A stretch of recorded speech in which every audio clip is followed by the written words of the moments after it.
Welcome to the Refine and Shine, the podcast dedicated to mastering the art of continuous improvement and optimizing every aspect of your life. I'm Angelina Rivera, your host, and together we'll uncover the secrets to refining our lives, our habits, and our processes to unlock our inner brilliance. Join us on Refine and Shine, where we'll delve deep into achieving more in life without the burnout and without all the stress. This podcast is your platform for a more fulfilling life through continuous improvement and personal growth.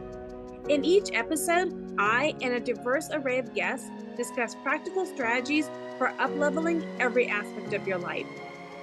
From developing good habits and organizing your space to refining your mindset and personal goals, we're going to explore it all. Our guests share personal stories about the systems they've developed or systems they've used and the tweaks they've made in their lives when refinement was needed, allowing them to truly shine. Listen to Refine and Shine to learn how you can implement continuous improvement techniques in your daily routine, develop and maintain healthy habits that lead to success and satisfaction, organize your life to reduce the stress and increase your productivity, foster a growth mindset that propels you to new heights. My mission is to inspire you to take bold action, make positive changes, and become the best version of yourself. Whether you're aiming to elevate your career, nurture meaningful relationships, or enhance your overall well-being, Refine and Shine is your guiding light. With over 25 years of experience in continuous improvement, I help businesses streamline their processes, establish efficient work areas, and implement standard work protocols. I have trained over 600 individuals and teams in process improvement, optimizing workflows, and enhancing overall operational efficiency. Tune in every week as we embark on an enlightening journey, exploring paths to refinement and illuminating the way to shine in every area of our lives. Subscribe now and join us on this journey to polish your life and let your best self shine through. Thank you for joining us on Refine and Shine. Hello, everyone. Welcome back to another episode of Refine and Shine podcast. I am so excited for my guest today. We've been talking for a few minutes and we've just had a couple of coffee chats here and there, and she is just an amazing person. And I'm not going to go ahead and read a big old bio because I just want you guys to grab your favorite beverage and just listen to her story, because she is such a woman of impact and such a woman who has just dramatically changed her life. And so let's just hear it from her. My guest today is Anne Gottwald, and she is just such an amazing person. So I'm going to turn it over to her. And first, Anne, thank you so much for being on my show today. Well, thank you. That's an amazing intro. So I really appreciate that. I mean, you're setting me up. I hope I can fill those shoes. But thank you for having me on this podcast.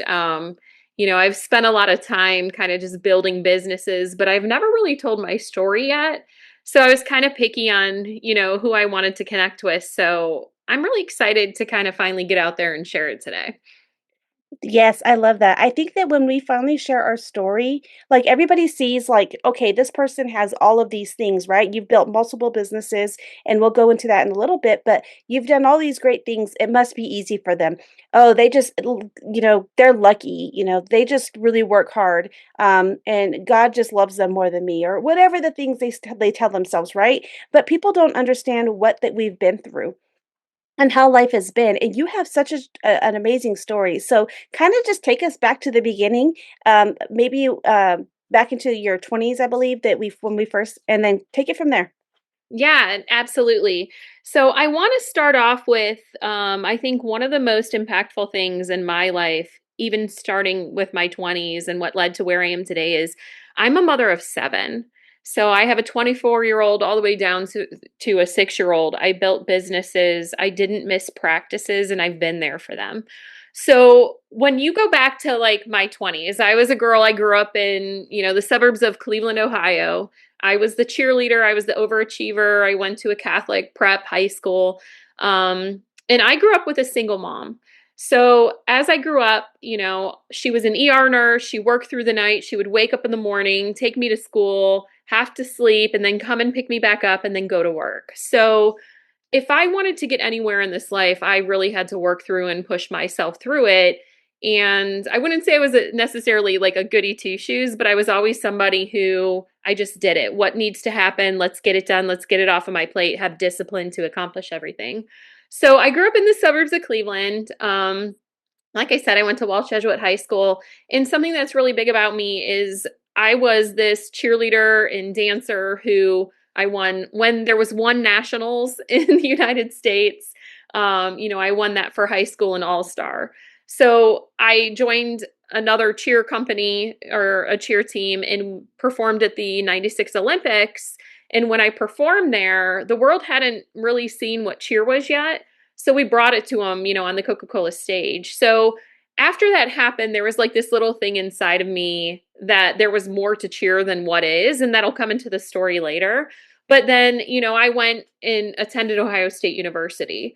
So when I went to Ohio State, the whole intention was to go into vet medicine. And like every other person, I went through quite, a few different majors that were before me, but I wasn't that kid that had tons of money. We were, more middle class and such. But as I was a student there, I decided not to cheer. I ran different events across the world. So here I was in my 20s and I got pregnant with my first daughter, and I decided I didn't want to cheer anymore. I wanted to be that stay-at-home mom. So my ex and I, we actually, got a home in the country. We had 5 acres. He was working. I decided I was going to finish my degree. And then I was hired by Verizon Wireless because I had to have a job. So that kind of was the beginning of my whole tech background. Mhm. I was a working mother, finishing up school, found this Fortune 500 company. And then I found out I was really, really good in business. I had 8 promotions in 7 years. And I was actually part of the group who thought through, how do we get people to buy smartphones instead of keeping these little flip phones? I mean, nobody wanted to separate from their StarTAC. So what I did is I became part of like this think tank. We were trying to see what would the consumer, buy. And we found out that consumers will not adapt to a disruptive technology until they feel comfortable using it. There has to Mhm. be an element of education. So we decided here in Columbus, Ohio, that we were going to have people teach every person what it feels like to go to the smartphone.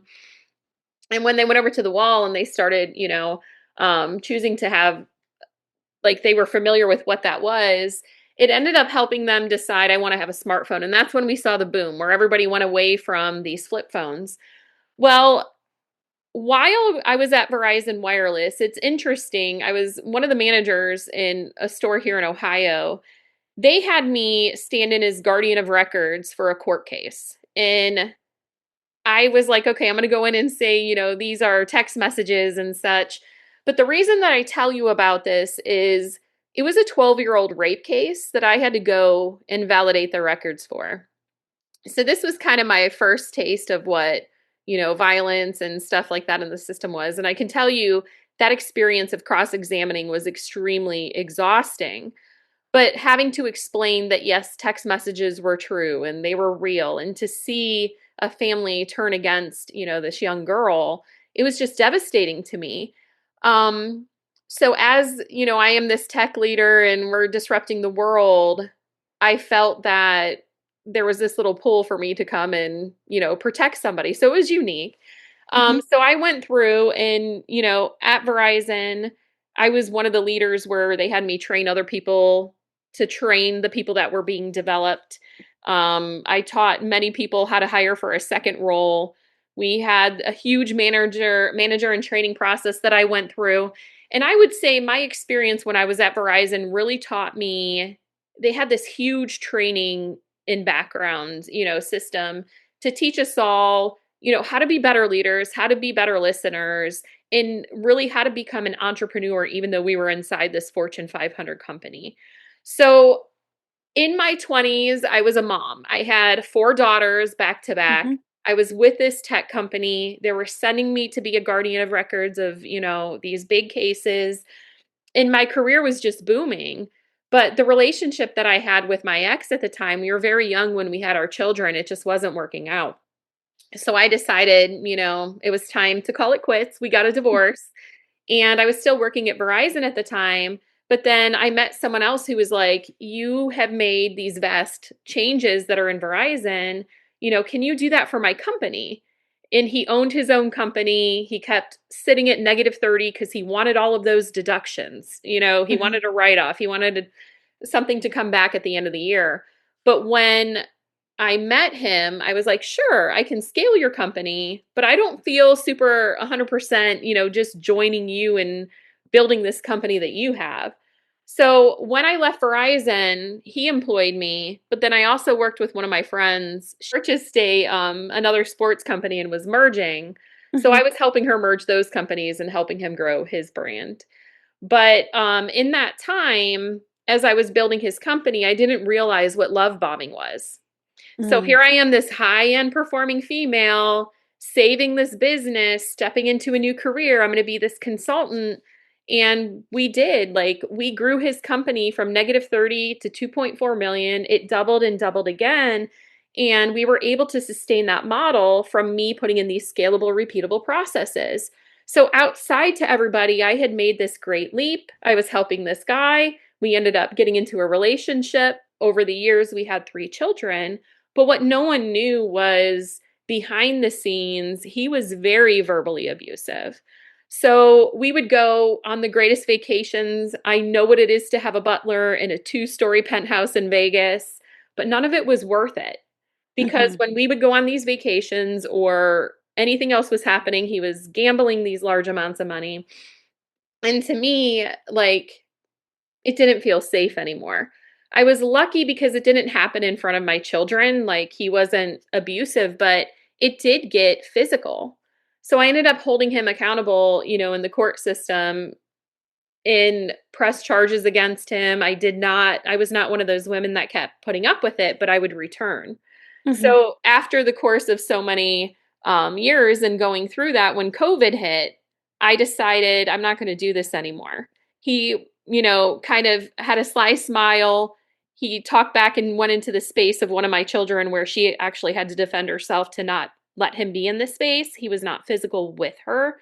But at that moment, it was my love for my child that made me say, this is enough. So in the middle Mhm. of COVID, he leaves. I have 7 children. One's at an Ivy League school. The other ones are in high school and grade school. And I had to start over at $0 to be able to bet on myself. So when he left with millions, I had no idea how I was going to take care of my house. And the weird thing is like when women leave a relationship of that stature, it looks like we're a millionaire on paper, but we're not because Mhm. we don't have those resources. So there's a grind that is just different than anything else where you have to not only change your lifestyle and change your children's lifestyle from this high-end relationship, but like you have nothing and you have to rebuild.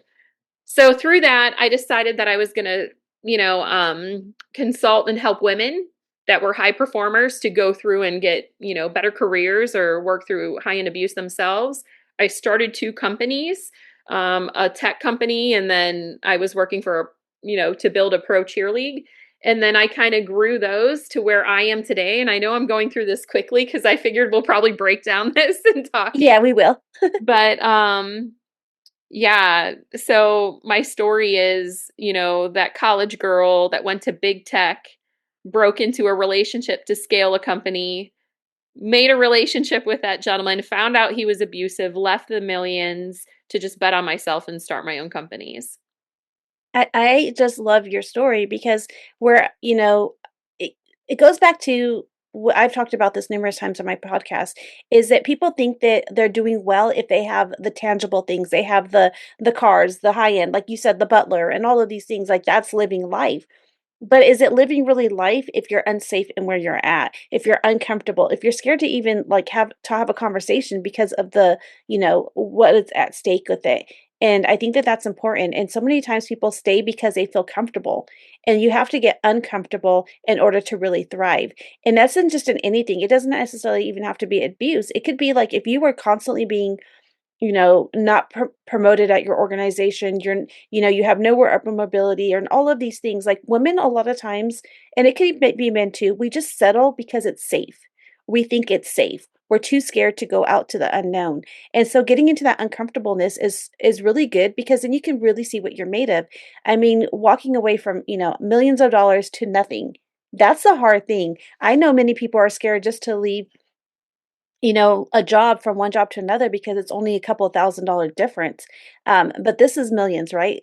And so one of the things I think is like, what went through your mind? What I would love to ask is what went through your mind through this whole process? Like, how did you, most people are going to want to know, how did she rebuild from zero to where she is now? Yeah, and I think that's a great question.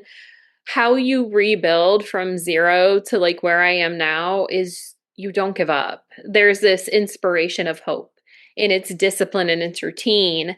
And I think it goes back to something you just said earlier is there is a breaking point and a turning point where it is more painful and it is scarier and more like dangerous to stay in the situation than the cost of letting go of this life that you hoped you would have.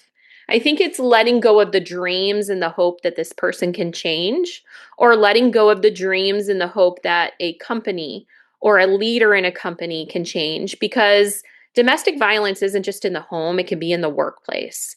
And when things are tough, like inflation, like we're going through right now, people are so afraid to let go of a dollar that they will let people be abusive toward them. And I think if we all understand that if you sit there and you have a feeling in your stomach, like, I don't want to go back here, it doesn't feel right, that is a true inkling that you need to look for something that's better and to be better and healthy.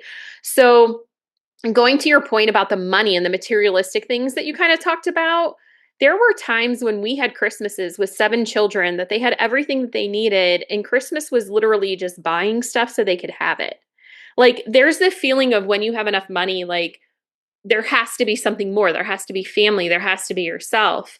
Mhm, And in going back to zero, we got that magic back. Like, I will not mhm, forget that first Christmas when just opening up an art set was like, Mom, you didn't have to do this, because they knew just putting food on the table was an effort, right? mhm, And it's what's interesting to me when you go through domestic violence is, number one, high end performing women think this isn't supposed to happen to me.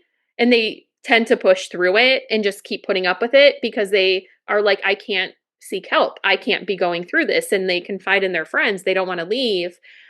But being at this point, there's just this thing that happens where you're like, I'm willing to have nothing to get away mhm, from this, is when it breaks. And to me, that was the moment when it was my children. mhm, When they were the ones that needed to be protected, that was it.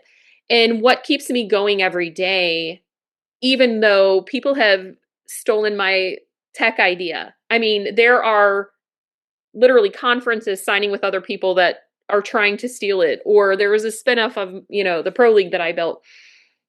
What keeps me going every day and succeeding and building more businesses is knowing I'm providing for them. That is my why. And when you're building and you're growing and you put that vulnerability first, to not have any job or something that can help you win come so you can achieve that outcome, I think that is what really it came down to. It wasn't about the millions, it was about survival and safety for my kids. mhm. Mhm. I love that. I love that. I think that's so impactful. And one of the things I wanted to talk about, very kind of at the beginning of the story, is that you were actually in the Olympics, right? So you did cheerleading in the Olympics. So we performed in the Olympics. So Okay, Coca-Cola gotcha. City, they had a stage where they brought in different things to entertain because you attract the world. So Hmm. part of that was to show the world what is cheerleading, because they had no Gotcha. idea, like the pom-poms on the side, but we were stunting, we were tumbling. So that was the first time the world really saw cheerleading as, not a sport, because the Olympics just accepted that they'll consider it, but it's not in the Olympics yet. But yes, we were performing and showing the world what that was on the stage. That's pretty cool. I think that's amazing. And since then, you've built, like you said, multiple businesses. People have stole your tech, and all of these things. What do you do now? What is all the businesses that you have right now? Because you keep going, you keep grinding, and you're like, people can hurt me, people can take my stuff, but I am gonna not give up on life. And so, what do you have going for you right now? What businesses do you have? Yeah, so through COVID, I decided that number one, I was going to go for the business that scared me. I didn't want to wake up and wonder what if I built a professional cheer and dance league. And the whole thing behind that was I want to pay them to be players a full-time salary, and I want to make a league of their own. So, what I did is I built that pro league. I put, 30 NBA teams head to head in a playoff bracket. We had a free game and 122,000 people signed in to see that with $0 in marketing. So we proved out that market. But what happened was when we were going to have like the Super Bowl of cheer, that was going to be in Vegas, and we talked to some of the people there to have the event. They said, "Hey, have this big network come in. They're going to charge you 100,000, and then raise $100,000 more of sponsorships, but they're only going to give you 10." I'm sitting here thinking, no, I need to pay my athletes. Like, I'm taking a cost center. I'm taking athletes that are on the sidelines of people, and I need to make them into a profit. So I said, you're not. I'm going to build my own network. So what I do now is that network that I built for my own pro league, I actually build those networks for universities, for school systems, or, large sports organizations.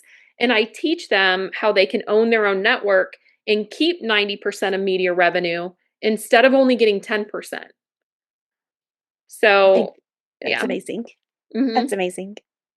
I'm just super excited about all the things. And one of the things I was, people are going to think or wonder, and one of the things I wonder is when you walked away, like what it was the first thing that you did? You just packed up your kids, and then what was the first thing that you did? Like just try to find a place, live with loved ones. Like how did you make that? Because there's many people out there who are so resistant because they don't know the how, or they're too scared to ask the how, ask for help. So would love to walk us through that if you don't mind. Absolutely. So, if there's ever anybody who is in your life who's going through abuse, like I want to talk on that side for a minute about what it takes to walk away. The person who's within the abuse needs a reminder of their value. They need to know that they're important, that they have, qualities that somebody else wants, that they have a dream they should be achieving, because that whole sense of self gets depleted with put downs and control. Mhm. So, the first thing that I did when he left was rest. Like I had him leave. I didn't leave the house. I had him Mhm. leave. I changed the locks. I had one of my male friends come in. I asked for a police person to monitor our house, because right when somebody who's abusive leaves, that's the danger period when you or someone Mhm. else can get killed. I had to put a restraining order up for my daughters because there was a lot of attacks that, were coming verbally. But I took time for a moment just to let my body process the stress that happened. And as soon as that happened, I mean, we were in the middle of a shutdown. It was like just happening. I really was like, how do I get to where I want to be? I need to know, what is my budget that I have to cover for per month? Mhm. What is it that I can do? What do people gravitate to me for? And then, how can I make that a business? So I found a way to kind of pivot my fear into, how do I take action to monetize something that I can do really well?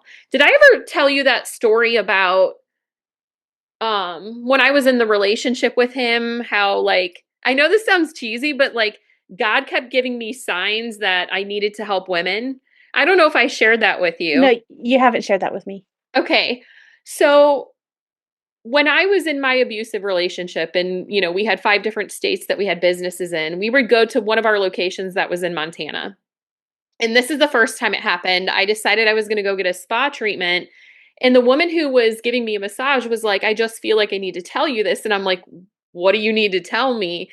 And she shared, my husband's abusive. My kids won't leave the house because they don't want to live in an apartment. But I feel like I just need to talk to you about this.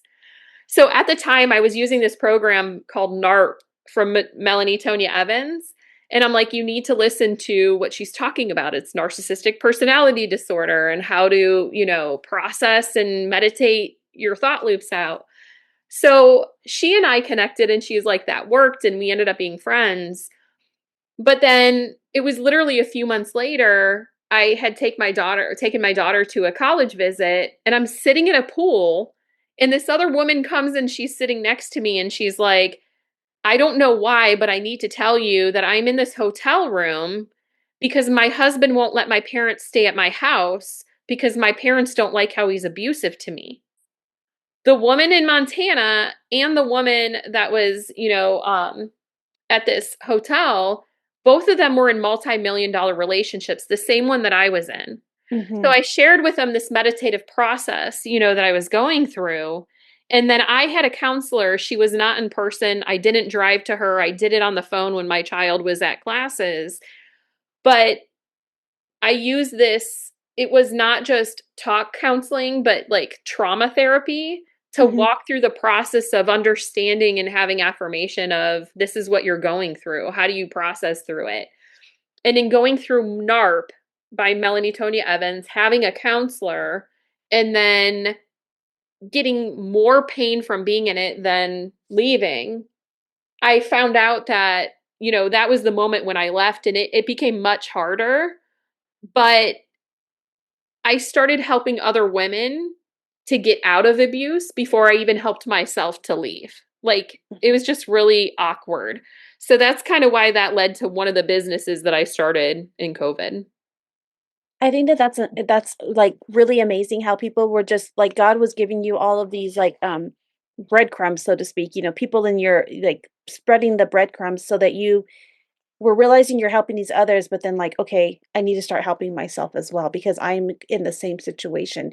And I think that that's what a lot of people are, don't even know what the tools are. So I really like that you shared what you were going through so that if there's a listener out there and you're going through abuse, and it can be like abuse can be emotional abuse, it doesn't always have to be physical. It could be, just putting the verbal abuse, all of these things are different forms of abuse. And if you feel like when you were at home with your significant other or even at work with your boss, like we talked about, there's different people that can abuse you. If you were not feeling well, like you said, that gut feeling, like you're like, "Ugh, my stomach's in knots because I have to go to work," or "My stomach's in knots because I have to have a meeting with this person," or all of these things, then you really need to pay attention to what is that? Why is that? What's the root cause for that? And do I need to leave? What happens to a lot of us is, that are like high performers or all of these things, we think that like we're as long as we're just complacent, and as long as I'm consistent, that things are gonna be okay, but we consistently go to places that we don't wanna go to. We can consistently do all of these things, but we really need to know, is that what we're made for? I left a job that I worked at for 17 and a half years because I knew I was not gonna move up. I knew that I was going and doing all of this work, and I loved the company, it was a great company, I loved what I did, but in the long run, am I okay to be just stuck? Am I okay, or am I made for more and can make an impact? And that's the thing that you really have to ask yourself, and I'm telling you, it is scared. It is scared walking away from situations, it's scared to walk away from relationships and things like that, but if it's no longer serving you, when God keeps telling you that you're made for more and that there's other things out there for you, then you need to just take that leap. And it is hard. I will tell you. I cried and this is just a job, but I'm like, I was there for 17 and a half years. Like my family worked there. My great grandpa helped build that place, the like brick and mortar warehouse. But you got to realize that there's a time where you just need to step into what God's really calling you to do. And there, the world just opens up to a whole other opportunity. And I love that you built multiple businesses, you know, and that you helped using all of the things that God has put in your heart. And you're like, okay, I got to do this. And the push, and like, I can make this happen. And just showing up every day to just help serve yourself and also put food on the table for your children. One of the things I'd like to ask you is, are all your children girls? So I have 5 daughters and 2 boys, Okay. but my oldest ones are girls. Yeah. And so what did with all the things that you've shown, that you've been through in life with raising these 7 children, you're still there for them. And how do you balance all of that? Because you said you're going to their sports things, you're doing all these things, even as a high performing woman with multiple businesses, and even when you were running this multi-million-dollar business. working at a high level for Verizon. How do you manage to make sure that you're there for your children all the time? Because I think that's so important because a lot of people deal with mom guilt, like, I got to do this, but then I can't be there for my children and all of these other things. So how did you do that? So how I chose to. I made a Mhm. decision. Like it's a physical mental choice to like decide to be there. And I think something that you just said, you were talking about high performing females and, doing everything. Can we go there for a second? Oh yeah, go ahead. Okay. So you were just talking about like the high performing female in doing everything. I want to talk that there is this secret society of domestic abuse, people that let me start that over. There is this secret society of domestic abuse that are these high performing females that they're doing exactly what you just talked about. They're staying in relationships, they're staying in jobs, they're doing every single thing for everyone else, and they are those high performers because they can. They're the women that they can get the company to scale, they can take care of all the kids, they can handle the husband that says off the cuff things that other people may not tolerate because they can. It's not because they should. And most of the women that I run into who are high performing and looking for other careers or we're running in the same circles are dealing with abuse, but they're not talking about it. And it's the lifestyle, it's keeping those other pieces together. It's showing up as that mom, but behind the scenes, like they're really kind of falling apart. So I don't think we talk about that enough. I don't think we talk about the risk that when they're leaving. And I think that when we start identifying that more and more of these women who are doing it all are the ones that are showing up to help the other women that need to escape, those tend to be the women who need to escape themselves. And for me, like, how do I do it for all my kids? So we were talking about I'm a solo mom. That means Mhm. I have my kids by myself. They don't go see their dad. I'm the one that takes them to practices, and I'm running two different businesses at the same time. And something that helps me is number one, I make sure like my sleep is solid. I protect my sleep, but then I block out my day. So I'm lucky that they go to school during the day, but my best thinking is in the morning. So I make sure, I have that blocked out. And then I give myself time to like stop, to put it all down, to be present with my kids and just get it done. I love that, I love that. One of the things that, once I left my old organization and started another, worked at another place that I currently am at right now, some of the things I thought was I started to get more time back. I thought because I wasn't stressed out as much. I mean, my job's still a little bit stressful, but I wasn't taking on a lot of the things and all of the negativity that I had felt.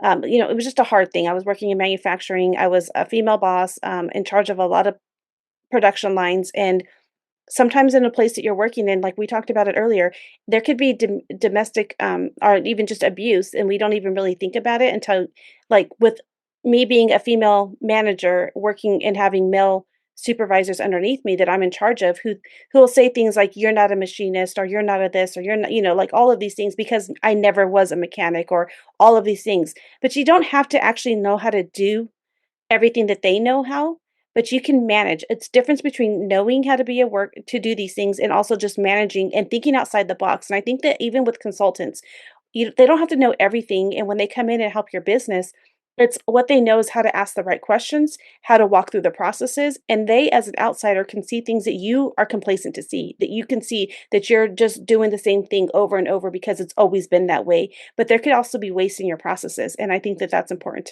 to say. But either way, one of the things is once I left, I started I built my consulting business. I built a coaching business, helping people with time management, helping people figure out distractions because like you, I wasn't a single mom. However, my husband became disabled and had to retire at a very young age. He was in his 30s because of his health issues, and that was a hard season for myself to go through, but I learned how to balance it all, and it wasn't always easy, but it was intentionally doing the things that I had to do, and when my kids were like I was helping them with their homework, I'm like, "Okay." I had stopped going to college with life happening. I was also a young mom like you and had my first child at 20. But when I stopped doing all those things for myself, I was like, "Hey, my husband's now medically retired. That means the family is on me. Like, that's what it's gonna be." And so, when my kids I was helping them with their homework and doing all these things, I'm like, "I'm gonna go back to college." And they're working on their homework, and I'm like, I would intentionally work on my homework right next to them. Me and my daughter would do, like, little coffee dates, and we'd go out to, like, Starbucks or whatever a local coffee house and, like, rent a little booth to sit at and just do our homework together, um, just because it was, you know, being present with them, helping them with her homework, but also like, "Hey, I'm just sitting here instead of I could scroll on my phone or I can do all these things, or I can go ahead and also improve my education and get certificates." And got a Harvard certificate of like just my Lean Six Sigma black belt. I did all these things while I was intentionally helping them with their homework and helping them with their schoolwork. And then I did the volunteering at the school. I did all those things. And it's a choice. Like we can make it happen. At times, I used all my vacation time just to be there for my kids on their field trips, and it's all about a choice, and you can do it, you just have to make sure, like, what do you wanna spend your time at? Like, and there's times where years I didn't go on vacations, we didn't go really on, like, lavagant vacations, but we would do, like, weekend trips and things like that, and it's, like, just to make it all work, and I think that the thing is people have this misperception is that as long as it has to be 2 weeks off and this going to Hawaii or going here, and that's a vacation, but it could be a little weekend trip to Disneyland or a weekend trip to Universal Studios or just little things like that, camping. My kids one time we just went to the beach for a week and tented. We did tent camping, and we made so many great memories, and I think that that's what's important is that you can make the money and the memories with your children doesn't have to be extravagant. I loved when you said the art set, just getting that art set for your children was such an amazing gift. I came from a very poor background, as well. I was born in the projects, we did government food stamps, all of these things for quite a bit, but I saw my mom doing working full time. She would go to school. She was getting her bachelor's, which I remember the day she got her bachelor's because I was present. I remember the whole thing. And it always gave me that drive, like, I want to do this one day. I want to see my kids graduate. And sometimes we forget about that dream because we're just hustling or trying to make it all work. But then it's like, oh, wait, God's like, I want my kids were there when I got my bachelor's. And it was like that same thing that you can put stuff on your heart, but just don't give up on your dreams like we talked about, you said, earlier is like you said something about like how we can, you have all these extravagant things and all this stuff, but sometimes it just God sets you back. But if there is something deep on your heart, you can keep going after it. And you just have to maybe you put it aside for now, but every day you can make an effort to do it. Every day you can get towards that goal. Maybe it's not in the timeline that you want, but remember our timeline's up to God, right? Yeah, and one thing you just said, I speak to women, and there's a place called Mommy's Matter here in Columbus, and they literally will set up to have an abortion because they can't think of bringing another child into this world with not having enough money, and this program called Mommy's Matter will mentor them through birth and then 2 years after, like, it's faith, finance, counseling, it's amazing, they're transforming lives, but something I shared with them is what you just touched on, accepting where you're at. Like, what Mhm, I heard from you was like, we didn't have that much money, and that's what life was, and it was okay. mhm, You were okay to go on those vacations. You were mhm, okay to be within your means. That is what changed when I decided, take the millions, I'm gonna go to zero. My life without that multi-million-dollar, like, lavish lifestyle is okay.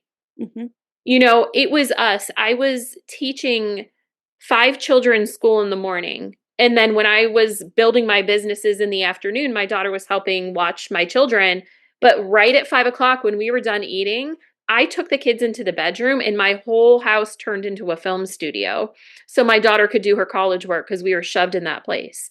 But mhm, we were accepting of what we had.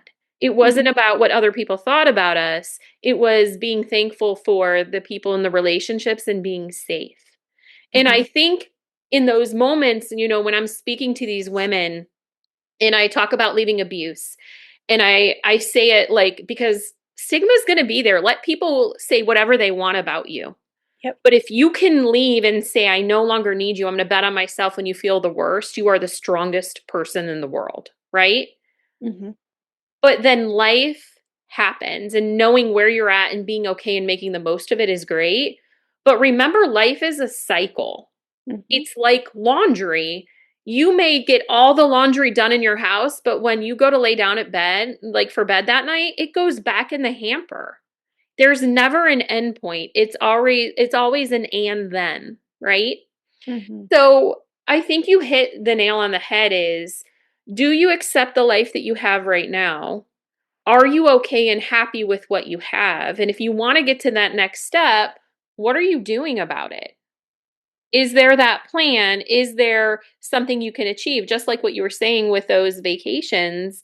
Yes, we want to go on vacation. Okay. How do we achieve it? It's like within your means, not like you can't achieve that now, you know? Yeah.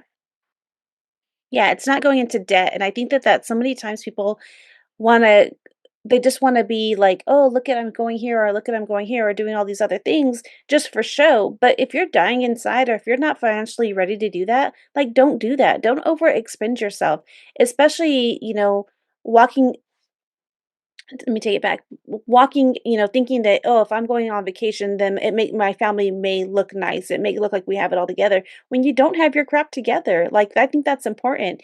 And there are, lots of times I've seen people and they're like going to these vacations and doing all these things. And then I talk to them like, oh, how was it? And they're like, oh, it looked good, but it was miserable. Yeah. And they, finally had to separate from their significant others or things like that. It's just, being able to understand that it's okay. It's okay to go ahead. No, I was going to say you're right. And I think like you were talking about the workplace, and your podcast is Refine Your Shine. So something that I do is I go in and I'm a fractional executive in businesses. And one thing that is very loud right now is you can see companies that were built rapidly without structure and without business operations in place. Because right now, with inflation and everything, they're trying to make it work with how they built it, but they need to transfer and put in business operations. Mhm, So I have, over the last few years, become extremely selective which CEOs I'll work with and not, because a lot of people who are working in these companies that aren't working, that want a band aid, are treating their employees really bad. mhm, And if we talk about, you were saying, just leave if this place isn't good for you. Right now, people need jobs and they're staying in toxic environments because they need to put food on their plate. I completely get that. yeah, I get that too.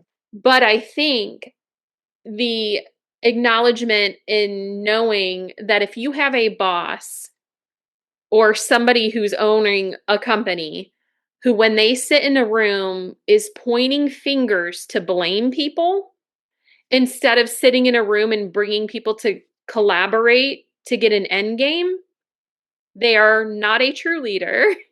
They are Mhm, looking for a band aid. In the companies who bring together the executives and the employees to work together for an end game, they are working together. They challenge each other, but they respect when people have different opinions. And they say, that's a good solution. How can we all work together to make this happen? So, in one of my most recent, positions that I was serving another company and helping them, there was one of the leaders who would walk through and say, sit down and do your effing job. And I had people coming to me saying, do you think you can help the culture? Can you help them not treat people this way?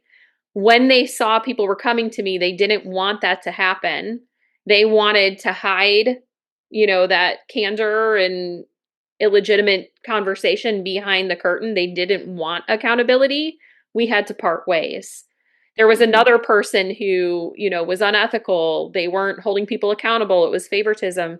Those toxic environments are not healthy.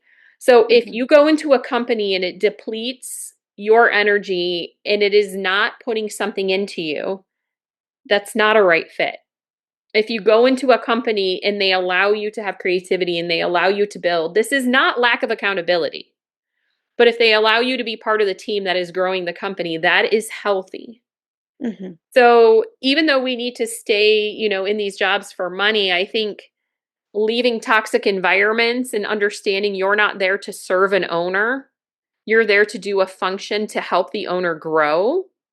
I think converting our mindset to are we an active part of this service in work or in relationships or whatever, is the number one thing we need to ask ourselves, because you can shine if you leave any environment and put yourself in a perspective where your growth can happen. Mhm. Absolutely, absolutely. And I think that, going back to the job market, right? It is hard. I'm a federal employee right now, and we've lost so many people. In my current organization that I'm in, we've lost more than 50% of our people since last year. And so it's hard. Like, jobs are scarce. It's really, really hard. And the thing though is what I have started to do, because I don't know what will happen, right? I still work, and was already doing my coaching consulting, is, doing my podcast and stuff. It was like, what can I do? And I think that this is so important. And you're just a representation of this. We can have multiple things that we have our hands in. We can have, if you have a thought, or you love to do something, you can set it up as a business. Well, I loved when people kept asking me, how do you manage it all? How do you do this? How do you do that? And I was like, oh, okay, I'll start teaching people time management. We would do it on Zoom in the evening. I have courses that we do in the evenings. We work around people's schedules, and we meet as a group, and we talk about the things, and I give them suggestions, lessons, workbooks.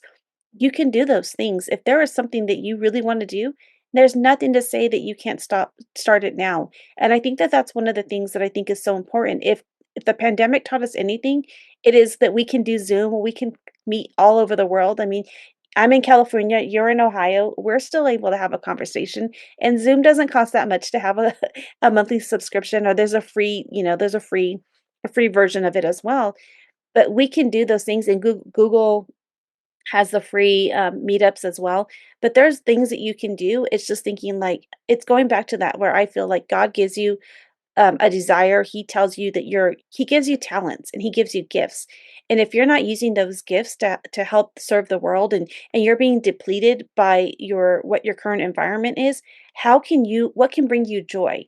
And if it's maybe starting a coaching business, or consulting, or even starting a podcast, or starting these little things that you can do, or volunteering at, an organization, a foundation, a nonprofit organization, there are things that you can do. They can start to bring you joy, and then it shows you possibilities. And I think that that's important.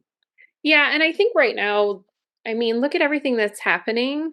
Nobody wants to really be doomsday, but it's scary. Like, people are like, it's not if, it's when, right? Mhm. So going into your part where you're saying there's something that you can do, I think it's, if we stop and we look at, after World War II, the men came back and the women were in jobs.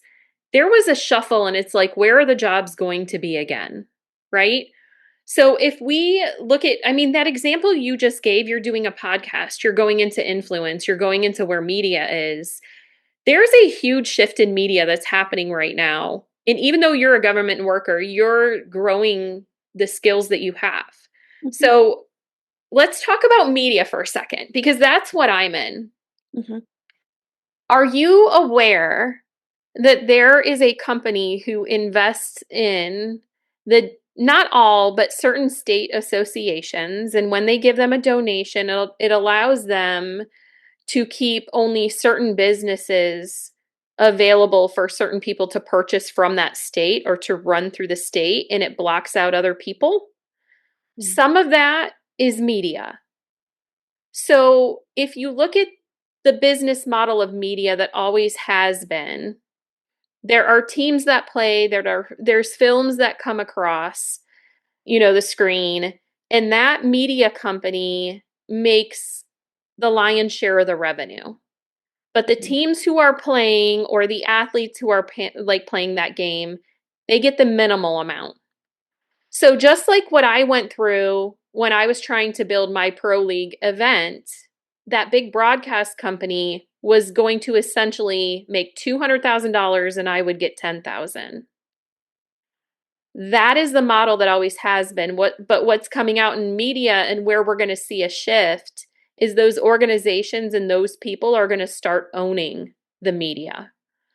And that's what our company does, is we let the schools own the media. We let the, large colleges own their media. So if you have 20 million people that are watching one game and they're buying a ticket for $50, right? So, or not $50. Maybe you say they buy a ticket that's $30, excuse me. We'll go with 30. That's what the going rate is. So, your math on that would end up being they have $600 million coming from that one game. Mm. Right now, the big broadcast companies are able to keep the majority of that, and maybe 10, 20, 30 million are going back to the teams that are playing. So the model that we have gives that 600 million essentially back to those teams, and only a percent of that back to us as their tech partner. So as we go forward, as we have this uncertainty, it's not that there's not going to be jobs. It's that having a job and making money is going to look different. And Mm. if people want to be able to succeed and if they want to be able to grow, learning how to change, understanding how to use the technology that's here is pivotal on how you make money in multiple revenue streams. So I think like right now, how can AI be a tool? How can Mhm. media be a tool for you? How can it be a revenue stream within your business or your own personal brand is so essential to get out of it. Mm. I think that's amazing. And I would you mind talking a little bit more about what you're doing for the schools and all the things that you're doing, the programs that you have? I think it's pretty neat. Absolutely. Can I share the Yeah, screen? Okay. So let me I will pull this up really quick and then I'll go ahead and share. I just want to make Sorry. let me just double check that you can share. Normally allow it. Yeah.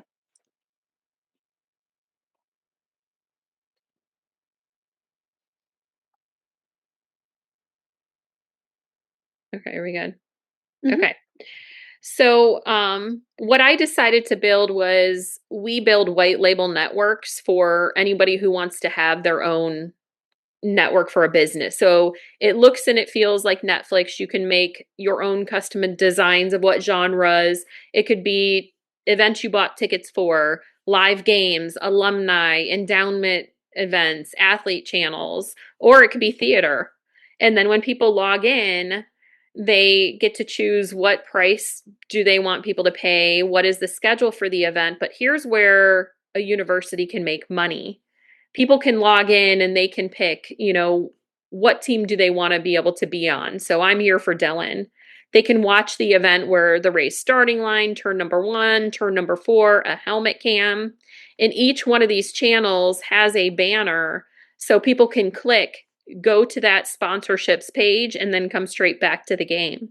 And what we noticed is we give the most net revenue back to our clients than any other broadcasting or live streaming companies. So at a minimum, once they break even at zero, they're getting 63 to 90% back of media revenue, whereas other models are they may get 40 or 20%. So we're totally flipping that. But what universities can do is they can put all of their medical sports content on here. Their fans can communicate with each other. They can sell the sponsorship areas, and students can learn how to use this on the back end for graduation credit. So what we're providing to these organizations is this platform where they can go ahead and monetize their own value. Their students can be the people that are running it for college credit.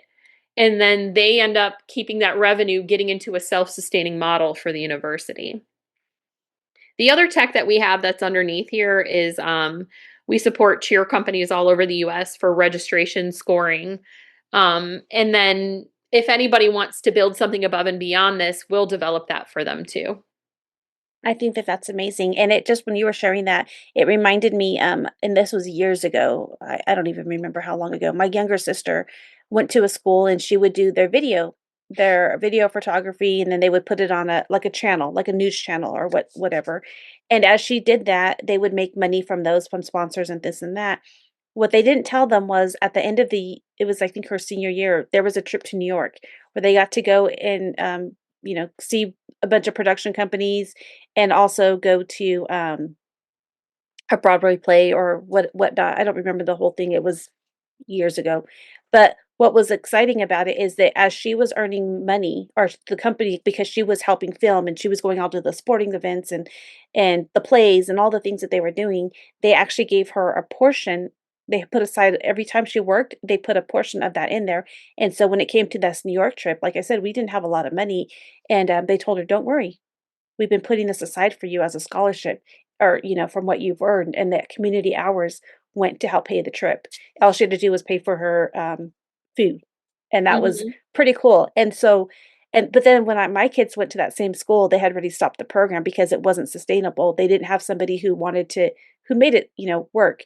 And I love that you're doing something that just the college credits and all of the things. I think that's so important. When my son went to high school, he took mechanic classes and things like that. Also, he was into animation and all kinds of computer things, and he got college credit for it. And then that actually helped him. Those skills helped him go in at, he's 25 now, the age of 21, go into um, as a journeyman mechanic, which would normally take a couple years because he had all the certifications already. By the time he was 21, he could go in and get a job as a journeyman mechanic. So I think that's amazing. It's just you're providing people the tools, the resources, and a future is what you're doing. Yeah. You're changing the future. Well, in all of our high schools, they're really changing to CTE pathways, so career technical, Hmm. building those skills when they're in high school so they can become employable. And my daughter, she faced the same thing like your son did, but there was nothing with film in Central Ohio. So we had to fly her to NYU. We had to pay 15,000 for her to be there in her junior year to make the relationships. And this is exactly what you're talking about. It's a turnkey product that universities and or high schools can put right in. They like it's already on a platform. They have the technology. Their students are learning how to do it, and then their students are producing those events. And again, it doesn't have to be football. It could be Hmm. theater. It can be like student council. But when they have that hands-on experience, now they can get into those colleges like your son experience. Hmm. But I mean, again, I think that goes back to like what you were saying is when it is hard, you're creating your own pathways. You're not just staying in what's there. Hmm. And I think that's what we do as like a tech company is we say, okay, where do you want to go? Like, where do you want to build this network? Where do you want to train your students? Here's what we have set, but what do you want to build on top of it? Is we're really creating that pathway for success. So you had asked me, what do I do? So number one is I built a game of cheer. I built a broadcast company so we could make our own money and fund that in to pay pro players. I coach high performing women to, get more value and find better careers or start companies. And then I just started a nonprofit called Yes You Can. So we can take women and children going through life changes and holistically I'm bringing different nonprofits together so we can serve them to go from that change to thriving. So that way they're not just like processing through change, but, you know, they're getting to a point where they never thought they could be in life because they have a community of women and mentors supporting them doing that. I love that. I love all the things that you have created.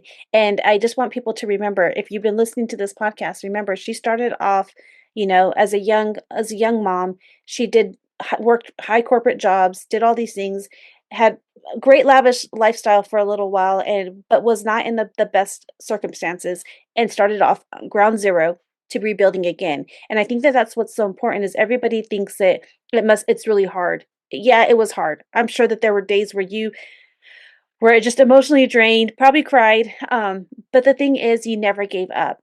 You have that, my children are my why. And I loved when you said that because it can be if you don't have children, and for my listeners out there, maybe you don't have children, but there is something deep in your heart that you love. Maybe it's your mother, your parents, maybe it's your just anything in life. There's something that you have a deep heart and love for.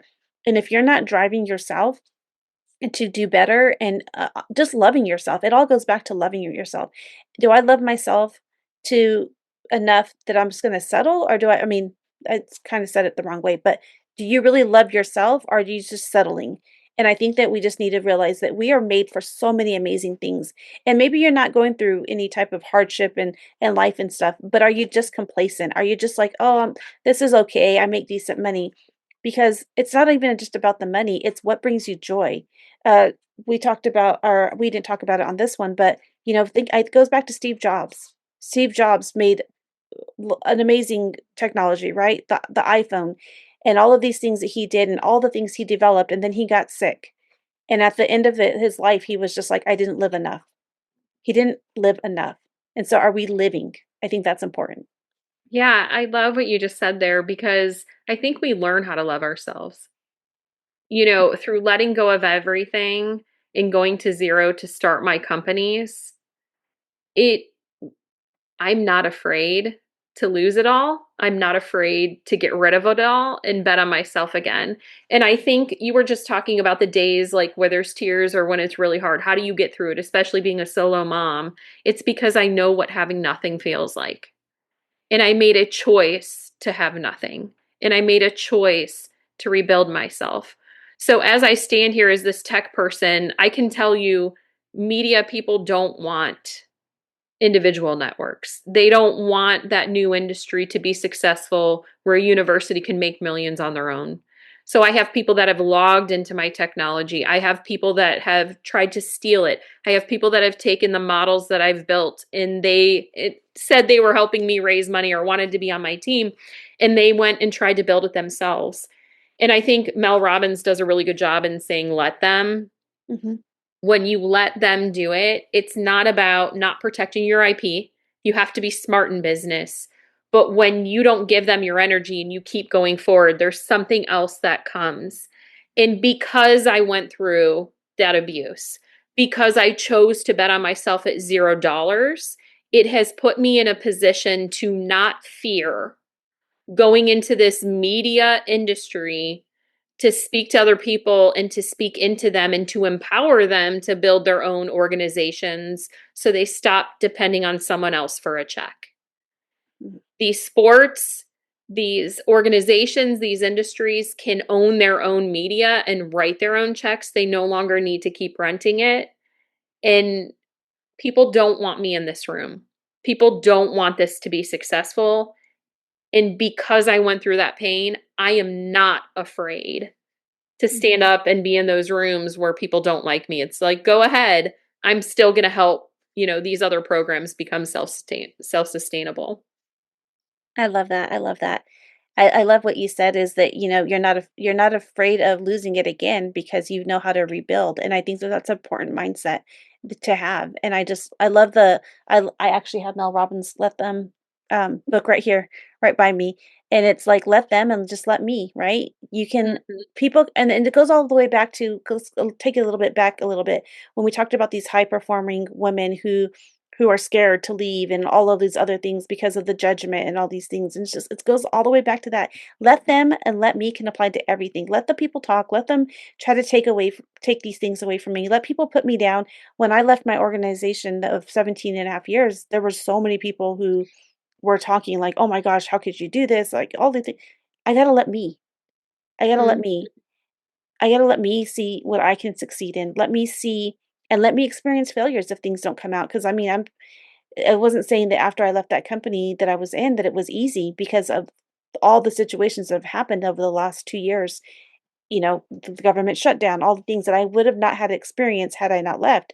But it also made me more resilient because we can't control a lot of things that happen, but we can control our resiliency. Are we going to give up and just let things like, oh, this happened to me, and it goes to being, am I always going to let myself be a victim or am I going to be the victor? And I'm going to figure out, okay, this is happening.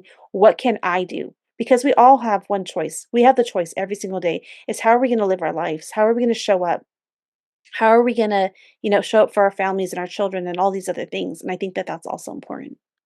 Yeah, no, I agree with you. And you know what is in like you just said when you left your place of work, how far in advance, like when did you know you were going to leave it?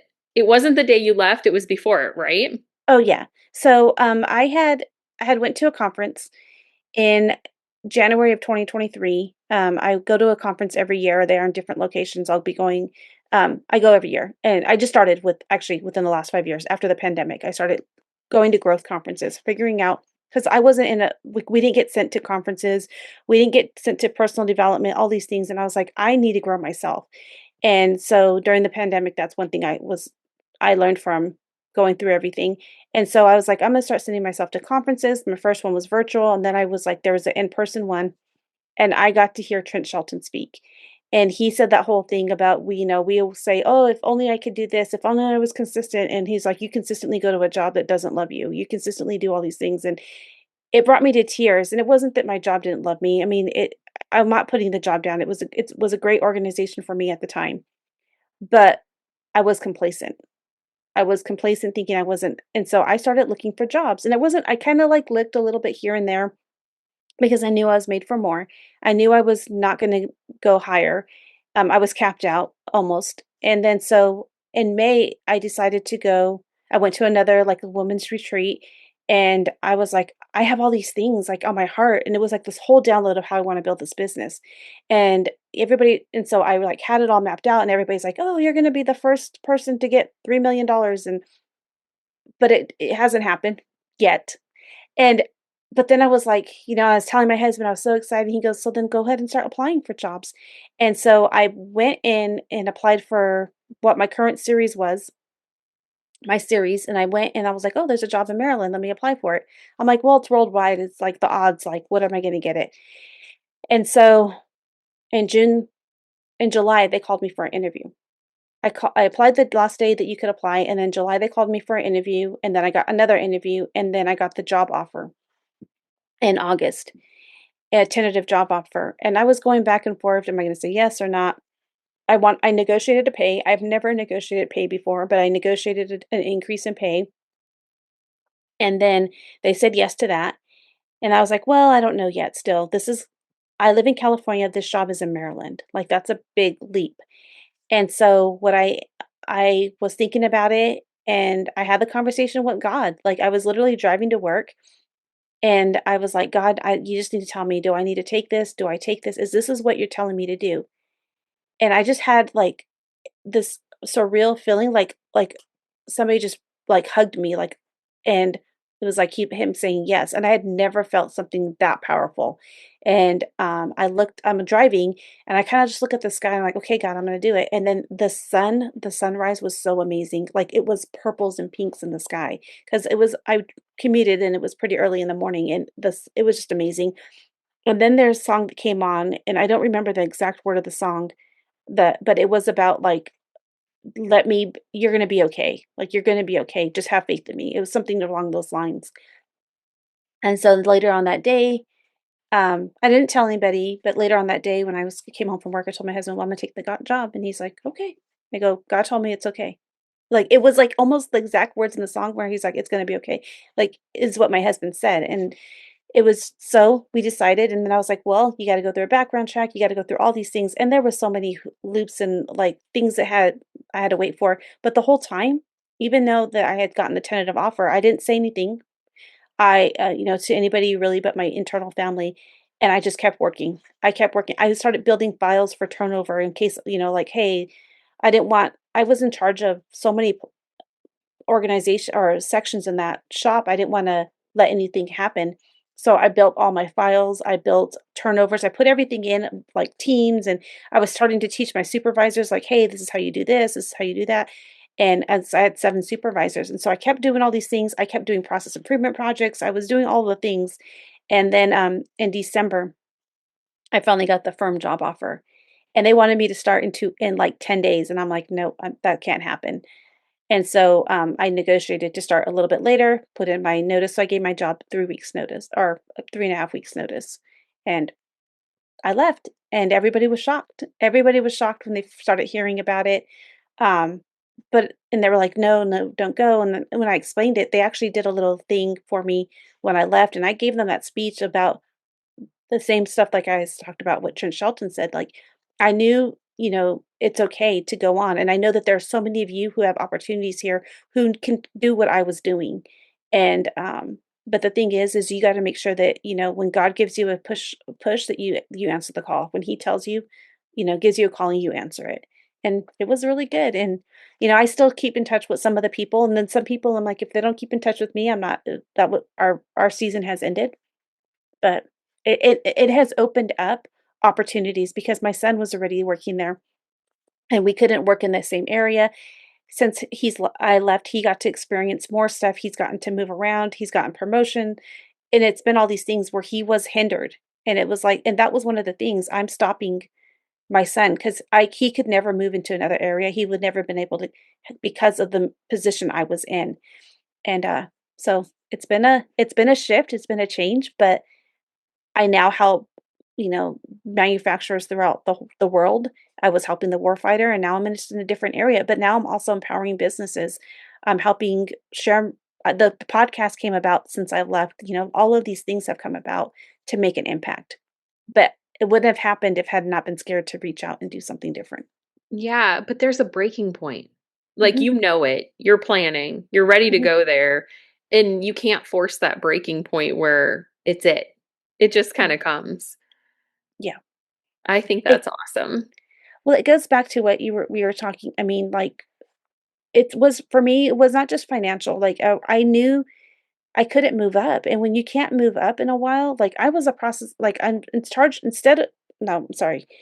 Not only was I a production manager where I was in charge of the disassembly of vehicles, steam, blast, paint, machine shop, weld shop, body shop, tire shop, and paint. I think I said paint, yeah. I was in charge of all those shops in sheet metal. I I was taking on a lot, and it was a lot of production responsibilities and stuff, and it's not that I couldn't handle it because I had really good cycles. You could ask me any vehicle when it would need to come out of my shop or any component, and I could tell you exactly.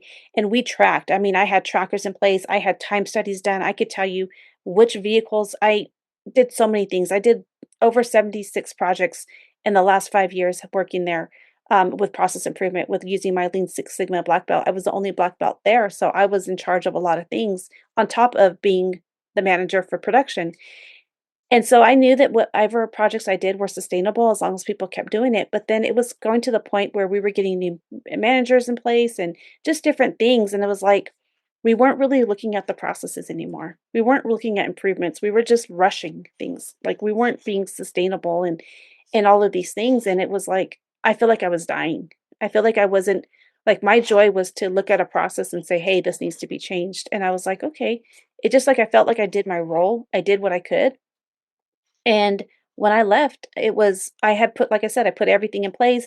They divided my job into like 3 or 4 people, and, eventually they hired for it, but what the biggest thing was, I went to a new company and I had a fresh set of eyes, and I was in a pilot program for them, and I was like, "Hey, I think, well, how are we measuring success?" And we set up procedures, and we set up all these things, and it was just like, I felt like I was growing again, I was helping. And when it comes to the money, I was capped out. I would have been capped out within 6 years had I stayed. So inform if it was like I didn't get a promotion, I mean, not a promotion, the way that we had steps, it was best case 2 years because for instead of a bonus, they would up me a step, or, worst case, 6 years, I'd be capped out. Well, I have surpassed that, um, and that goes back into my, retirement, and it was like, and the thing is, I was working overtime. I was working 6 days a week, sometimes 12 to 14-hour days, and only Sundays off. And now with my current position, right now I'm remote, but the first 10 months, I was leaving on a Sunday night or maybe a Monday night, depending when I had to be in the office, and because I'd work home and then worked a couple of days in the office and then fly back home, and I was doing that every week, and I was home more. I was more present when I was intentionally with when I was home, I was intentional with my family. I would record the podcast while I was in the hotel rooms, and doing things like that. I was coaching people so that when I was home, I was present with my family, and that was the big thing, and it was scary, but I did it at that time or during when I travel for my organization, because I physically live in another state, I have to travel and pay for my own expenses. And that's something people are like, "Oh, well, you're paying," but it was the sacrifice that I made. And on those plane rides, though, I would intentionally make sure I was meeting one person. I was intentionally making sure that I was creating relationships. And there were people who I met on the plane that have been on my podcast. So, Mhm. Oh, that's so funny. But I mean, like, right now, I think there's a lot of people that, are kind of being challenged with where they're going. And you were talking about, you had more time and you were traveling and all that other stuff. And I think right now, a lot of people's energy is being consumed maybe by worry, or it's harder to find a job, or, if they leave a bad job or leave a bad, spouse, it's just them. And it's really, really hard to make it right now just because of all the inflation. And I think that's all true. But I think the key to, like, right now in today's age is understanding it is more challenging. There are less jobs that are out there. It is more fearful trying to leave some of these jobs that you have, but you can get more time if you just take enough time to plan your time, you know? Mhm. Um, and something you're making me think about as you're talking about everything you're saying is that I think it's really challenging for, single mothers right now to take care of the kids, to keep them in sports, to carry a job, to pay for everything that's there. Um, and I think the biggest thing is, like, if you are going to make a change, you're going to know it ahead of time. You're going to know that you need to make that change. You're going to start planning. You're going to wonder what if there is going to be a breaking moment. And if you make that change for the betterment of yourself, you may have less money, but you're going to get more peace. Or Mhm. you may have more money and you don't have as much peace. And it's like every decision that you make, there's going to be a positive and negative, but it's going to balance over time. And I think that if you just learn that it's okay to love yourself, if you learn that you only have so much capacity to give in a day and to give to a job and to give to kids, and you learn how to best utilize that capacity and how to use it every day, it doesn't matter what change that you make. If you protect that energy and capacity, you will be able to, like, survive and thrive in anything that you do if you just pay attention to what your own needs are and how much you can take and where your threshold of ultimate output is, and don't overextend yourself. Be okay with working in your own energy means. So, I don't know. That's kind of what you were making me think about is, Mhm. like, it's okay to stop. It's okay not to be high performing all the time. So that way when Mhm. you need to be, you can. Yeah.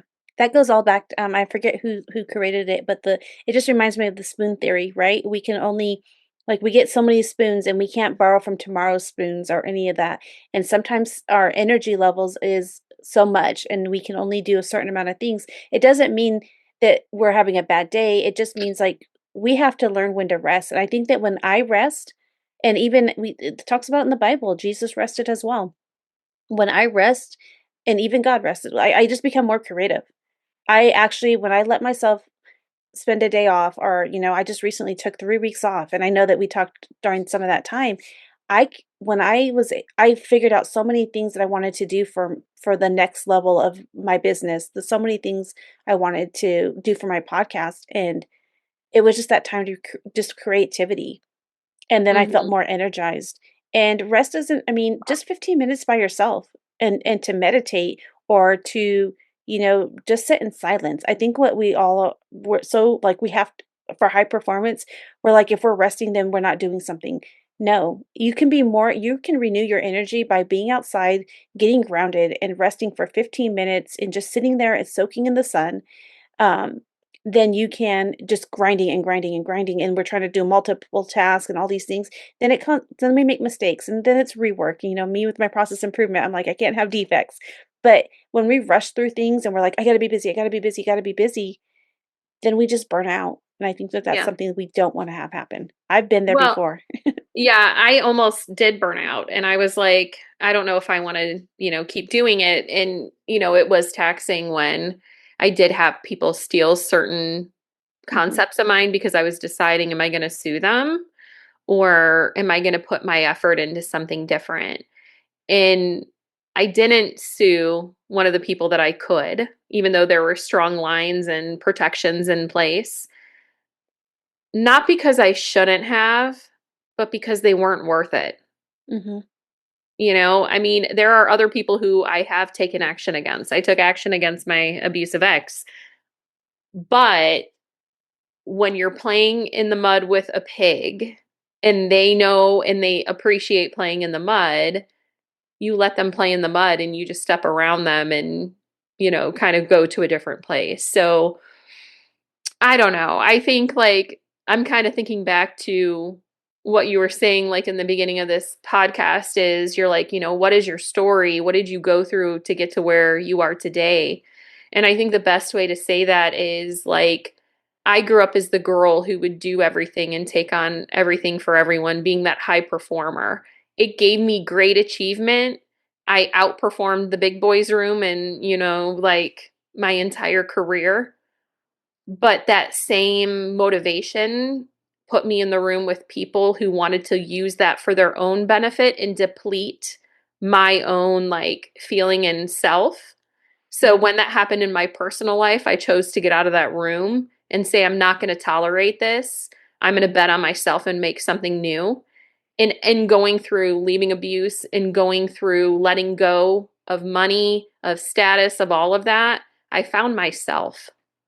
So now that I've built my tech companies, now that I know there's people who don't want me to win, what they think and feel and how they try to affect me, it's not of concern to me because as they keep doing that, I step aside and I just build something else. So where many people overly focus on competitors, I think getting ahead and finding, what is that next step? It's about understanding that, like, there's this guy, Joe Weldon. He's an amazing speaker. He said, life is like a winding river, but God is the only one who can see where your next turn is. Who do you want in that boat with you? And just, live that course and do your best to get to the next bend. I've accepted the fact that life is going to throw me bends, but I don't care to have everyone in my boat. And as I go forward, it's not about the riches in the boat. It's about the experience in the relationships and who do you want to have around you. So thriving after leaving abuse, going down to zero and building my own companies wasn't about making money. It was about building a pro league so cheerleaders can get paid. It was building technology so schools could get the money and become self-sustaining. So everything that I'm doing and everything that I'm building is to invest in other people so they can thrive. And I think that is my hum, and that's what's helped me through all of this and kind of the core of who I am from the beginning till now. I love that. I love that. I thank you so much for all the things that you shared. I have loved our conversation. And one of the things I wanted to ask you is how can people get in touch with you if they want to work with you or be coached by you or just even interested in your tech company? What's the best way to get in touch with you? Absolutely. So I have a Calendly link that I can send to you. Mhm. Or they can also email me at admin, ADMIN, at proscored, PROSSCORED.com. And they can just send me a message to either book an appointment and I'll share that with you or an email. And if anybody wants to learn how to drive more revenue into their company, if there is a high performing woman who wants to leave abuse, she's not ready yet, but just wants to know how to get through things, I'm here for you.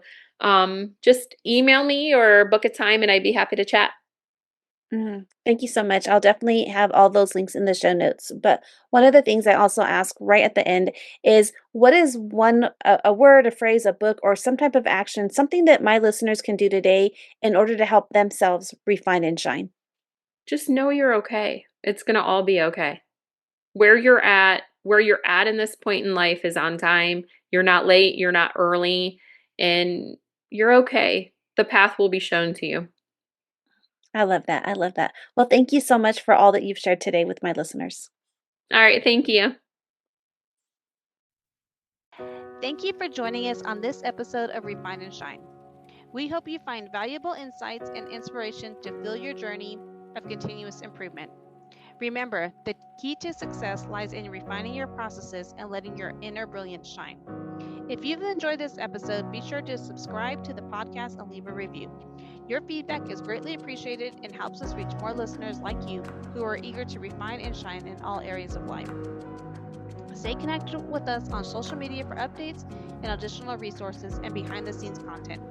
We love hearing from our listeners, so feel free to reach out with any suggestions, questions, or success stories you'd like to share. As we wrap up, remember that the power to transform your life lies within you. Keep striving for growth, embracing change, and seeking opportunities to refine your skills. Together, let's continue to shine bright and make a positive impact in the world. Until next time, keep refining and keep shining.